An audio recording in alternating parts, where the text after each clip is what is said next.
এই তো কি আর বলবো, দুঃখের কথা, আমরা চলে আসলাম ব্যাংকে কিছু টাকা নেওয়ার জন্য। ঈদের আগ মুহূর্ত হওয়ার কারণে ব্যাংকে কোনো টাকা ছিল না। এই যে টাকার জন্য অপেক্ষা করতে করতে শেষ। এদিকে আমার ছেলেটা সোফার উপরে শুয়ে বসে থাকতে থাকতেই শেষ হয়ে গেল।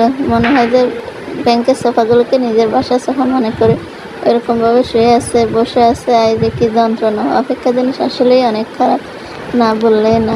এই তো আমি অপেক্ষা করতেছি টাকার জন্য। এই তো কি আর বলবো, দুঃখের কথা, আমরা চলে আসলাম ব্যাংকে কিছু টাকা নেওয়ার জন্য। ঈদের আগ মুহূর্ত হওয়ার কারণে ব্যাংকে কোনো টাকা ছিল না। এই যে টাকার জন্য অপেক্ষা করতে করতে শেষ। এদিকে আমার ছেলেটা সোফার উপরে শুয়ে বসে থাকতে থাকতেই শেষ হয়ে গেল।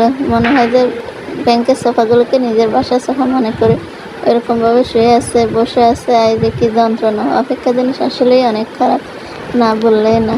এই তো আমি অপেক্ষা করতেছি টাকার জন্য।